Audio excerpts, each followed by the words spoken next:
Hey guys, it's Rush. Today I wanted to do a video featuring a tank that really doesn't get as much attention as it deserves. I've played 10 games in this thing, and the T-34 is incredible. I have no idea why no one talks about this tank anymore, and I wanted to kind of do a mini review of it and show you how to play yours, because, well, most people have these in their garage, and they just aren't playing them. So, the T-34, it's a Tier 5 Russian medium. Everyone knows this. It's Soviet, actually, but who cares? Like, shut up.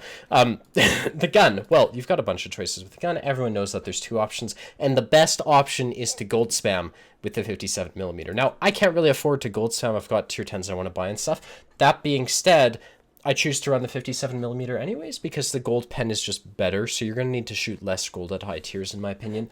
And really, against low tiers, the AP just shreds everything. It's got 2,570 DPM with my setup, 0.34 accuracy. I'm not running vents or food or anything. This is like a bare bones minimalistic setup, and it's got 0.34 accuracy, 2,500 DPM. I'm sure with food and vents you could get it way higher. As far as view range goes, I run binocs on my tier 5 tanks because often in like carry situations, which do happen in tier 5 very frequently. You find yourself against T67s with Camonet and binocs, and if you don't run something to counter those epic view range high camo vehicles like binocs, you're going to be really left out to dry. So generally speaking, I run binocs at this tier. As far as crews goes, it's a brand new crew. I've been running a 300% crew booster for the hour that I've played this vehicle, up to 67% on repairs, running a GLD for the 57mm rammer, and like I said, binocs. Now, that's the tank in the garage. As far as playstyle goes, what I find is this vehicle it's really overpowered. Like, it's surprisingly incredible.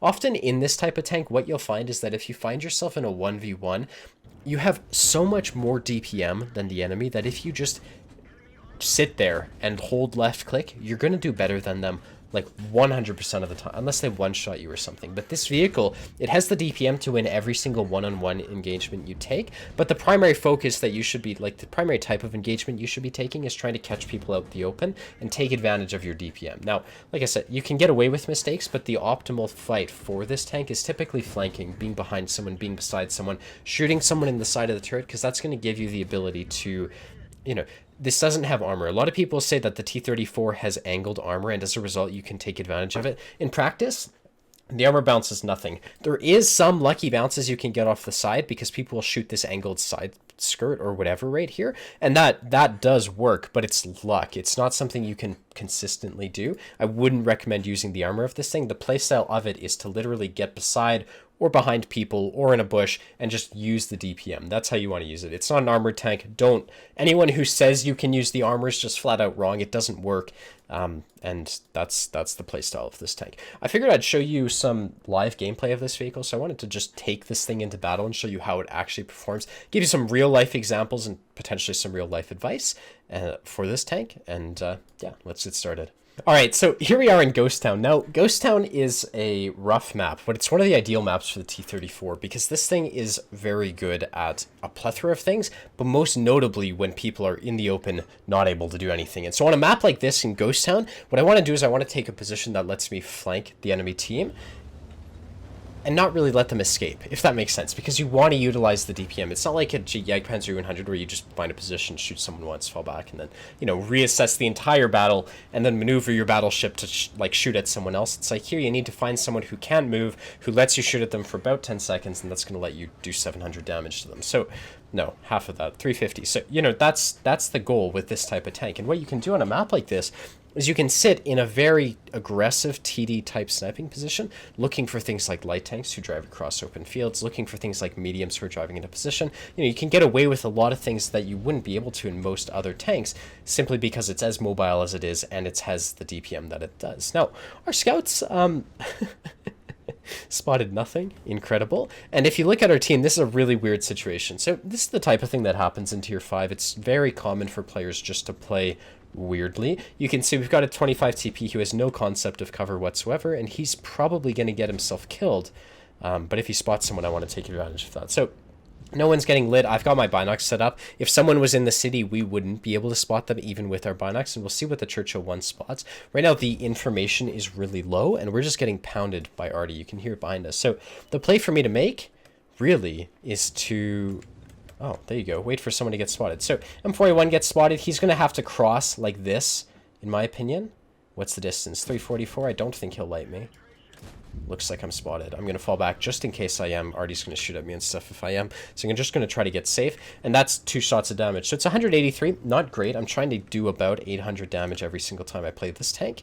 And, well, we're actually a quarter there. So that's, like, the 183 is not good considering what I want overall. Considering that no one's dead and we're only 2 minutes into this game, I think that's a great start. So Matilda 4 is in front of us. They've got a KV2 who is... Oh shit, you'll see exactly what I'm talking about with this tank in a sec here. I need to load gold, obviously it's a KV2, and if this guy pushes into us...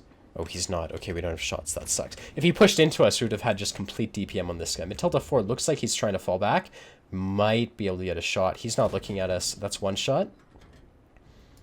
Get a second one in. So one of the advantages to this fast firing gun, like a 2-second reload, is so strong because what happens is you reload faster than people's sixth sense goes off. So often in this type of tank, what can happen is you can be shooting at someone who just gets lit. Like literally you shoot him the second he gets spotted and he doesn't realize, let's say you miss, he doesn't realize he's spotted and it lets you get a second shot in just because your reload is so quick. Your reload is faster than sixth sense. So I don't know if that makes sense, but what I'm going to do from here is we weren't getting any shots. I noticed they've got the KV2, KV1, AT2 pushing in. I've got gold loaded. I want to go shoot at these guys. I think that keeping them spotted and kind of being aggressive in this situation is going to be key for us to win this game. And with the KV1 in front of us like this, I can just go brawl him, especially if he's busy shooting at the 1 line. Now, effectively, I've got, that's KV2, don't have to worry. I've got this guy, oh, he's got the small gun. He's going to be spamming gold, but he's in a rough spot, and I'm hull down. So I can just shoot gold at his turret.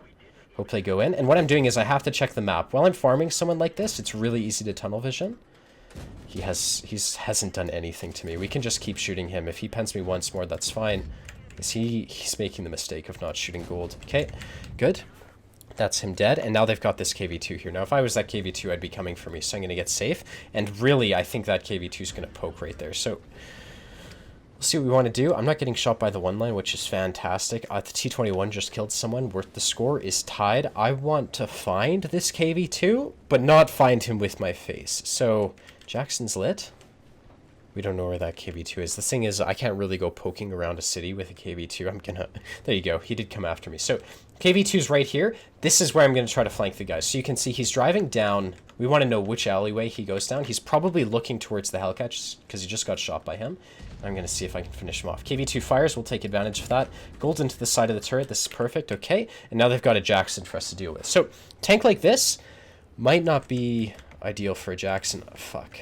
Okay, we're going to have to get safe.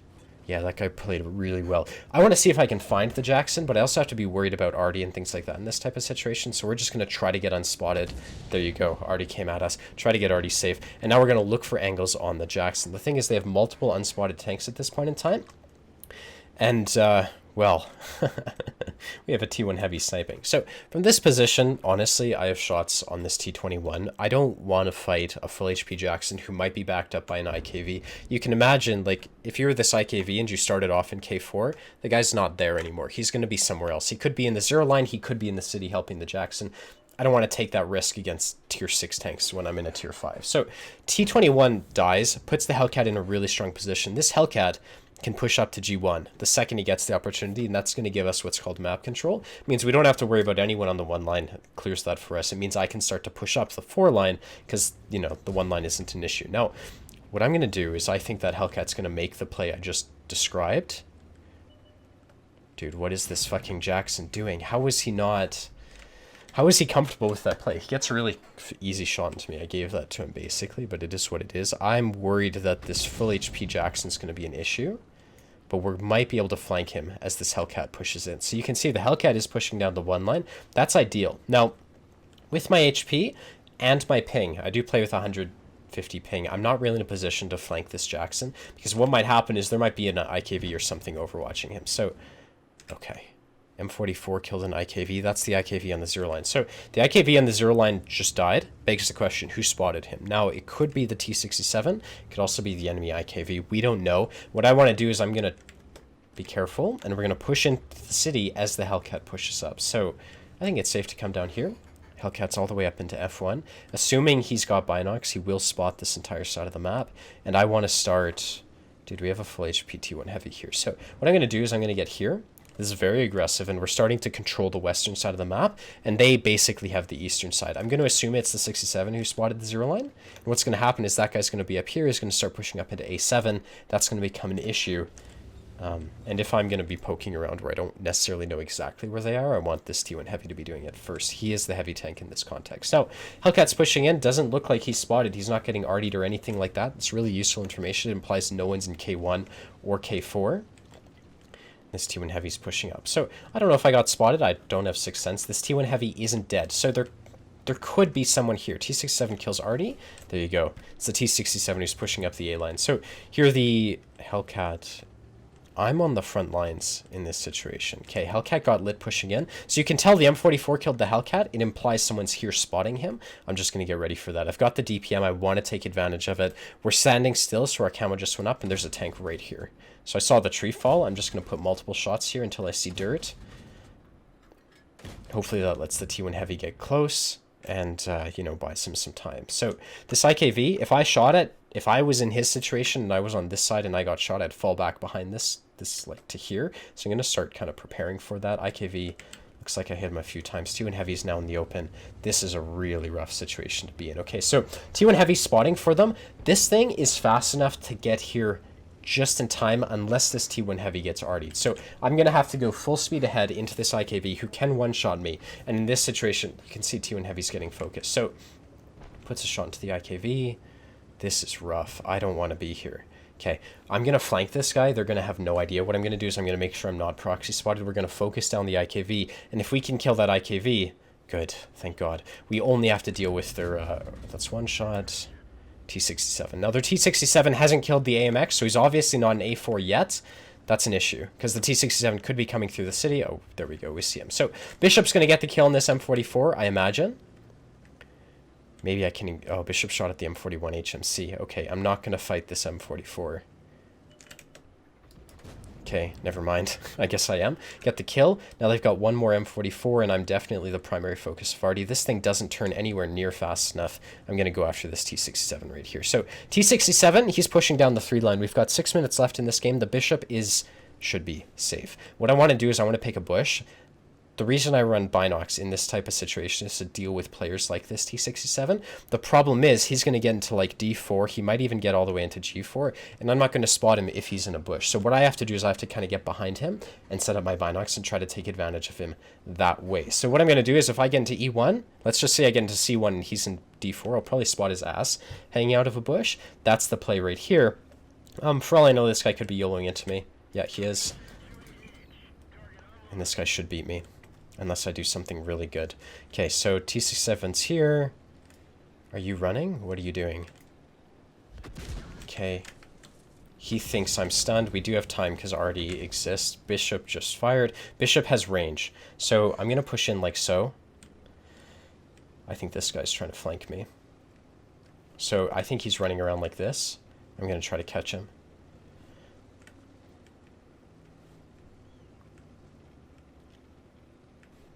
Where'd he go? Where the hell is this guy? Could he have fallen back? Yeah, he totally could have. I could be spotted right now. There you go. He did fall back. So T67's made a really good job to fall back in this type of fight. The thing is, you see what he's done. What are you doing? Okay. With his play right there, I can't fight him. He's going to be in a bush. He's going to get the first shot. I'm a 2-shot to him. It doesn't make sense. It makes a lot more sense for me to drive around the entire map and go kill Artie. And something as mobile as this, we've got 4 minutes left, totally doable. So, oh, never mind. Okay, I should be already safe here.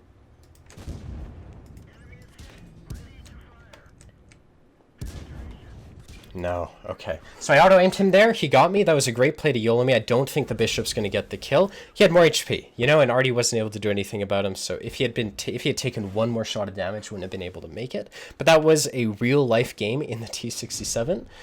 What can you do, man? Those two Artie, I mean, it would have been hard to win against the two Artie as it was. Because Artie's just, it's an M44 and an M41 HMC. So that's the game. Let's go take a look at the end plates.